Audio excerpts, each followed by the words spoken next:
Dia. Estamos aqui nesse 26 de novembro de 2023. E eu tô aqui para falar no ínfimo Supremo e no Piccolo Congresso. Falar para esse grande povo brasileiro. Nós, nos últimos anos aí, assistimos uma total parceria entre o STF e o Congresso brasileiro.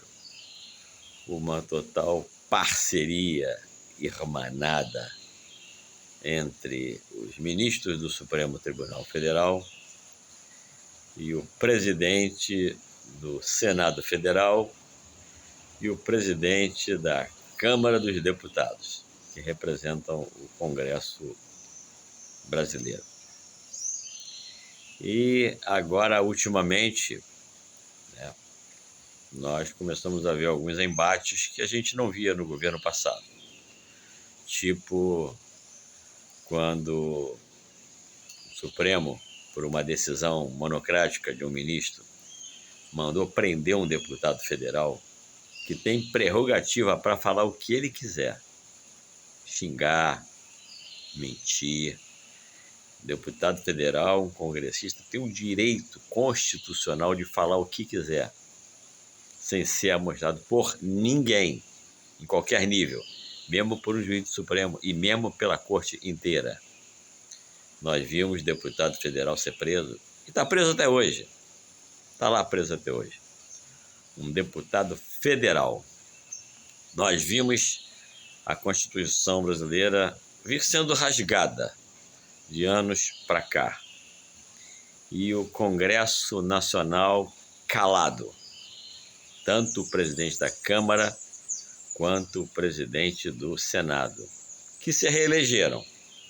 Estão lá nos seus segundos mandatos. Tanto o Lira, na Câmara dos Deputados, quanto o Pacheco, no Senado Federal. Nós vimos muitas arbitrariedades.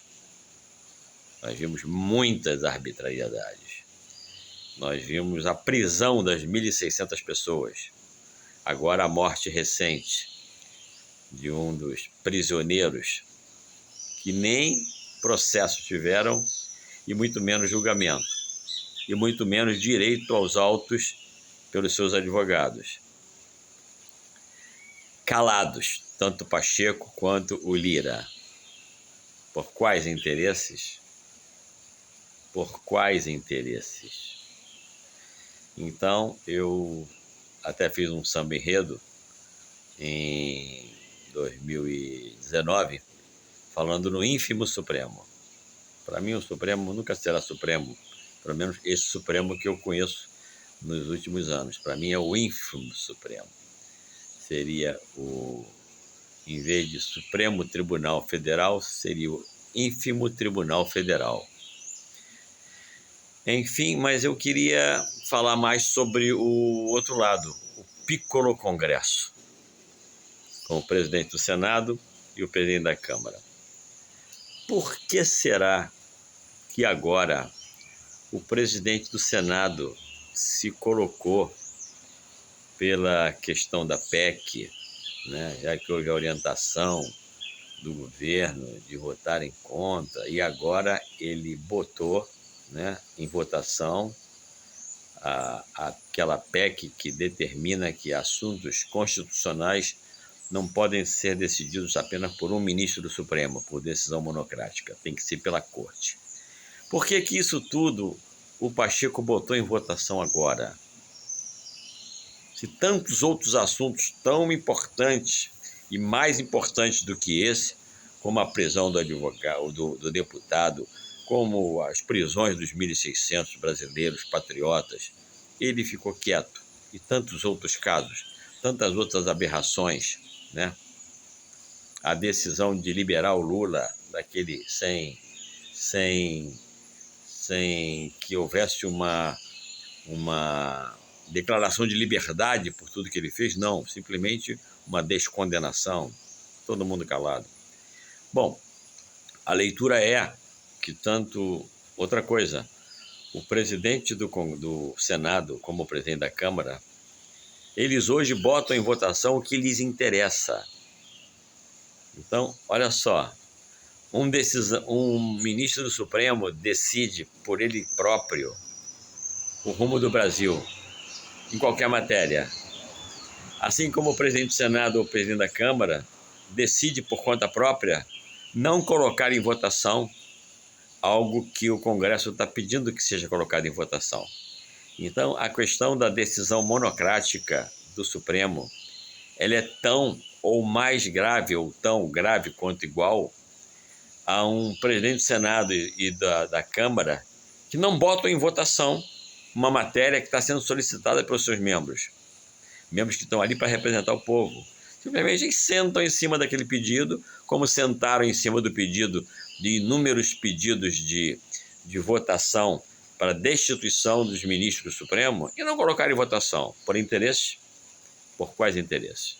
Então, esse ínfimo Supremo e o piccolo Congressos, eles se merecem.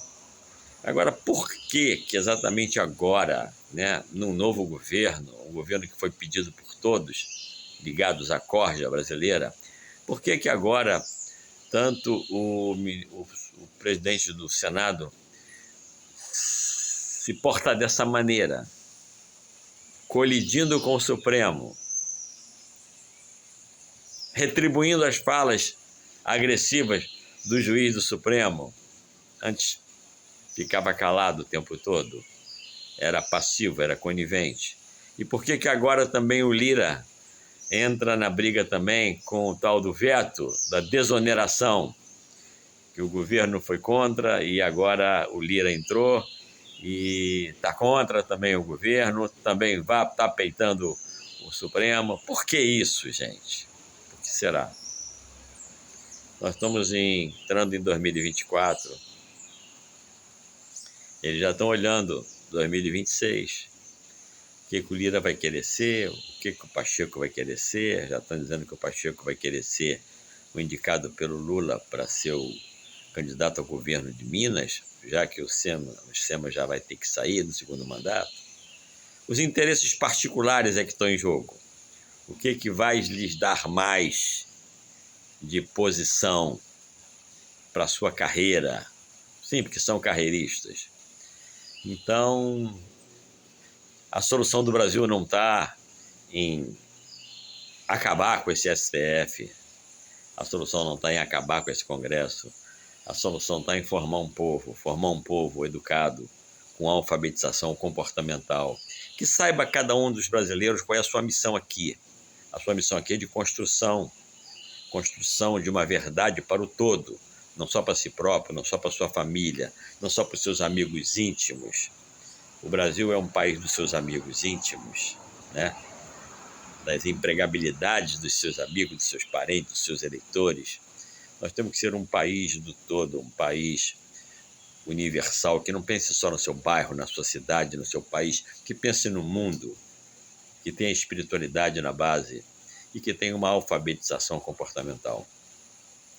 É por esse país e esse mundo que nós lutamos há 31 anos e hoje estamos na Rede Brasil Cidadão, com a nossa ponta de lança, a Rádio Brasil Cidadão, para que a gente forme um outro cidadão brasileiro, um outro cidadão planetário, um planetão.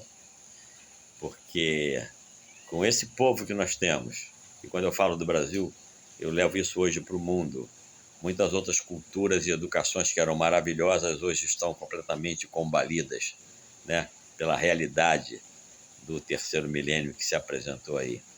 Então, nós estamos gravando isso para dizer que o ínfimo Supremo e o piccolo Congresso só passarão a ser gigantes na hora que esse povo for gigante. E a luta maior e a missão maior nossa é pela educação. Então, siga a Rádio Brasil Cidadão. Rádio Brasil Cidadão é verdade, Rádio Brasil Cidadão é comunidade. Estamos precisando de você para nos ajudar a entrar pesado nas comunidades brasileiras, onde residem ali os mais sofridos e que hoje são os melhores cidadãos, porque são os que lutam com as maiores adversidades, mas tem que ser melhores ainda para dar exemplo aos cidadãos que têm menos dificuldades e que são menos, diríamos assim, solidários. Rádio Brasil Cidadão é verdade, Rádio Brasil Cidadão é comunidade, Rádio Brasil Cidadão é educação. É para você, é por você, mas tem que ser com você. Se liga aí na Rádio Brasil Cidadão.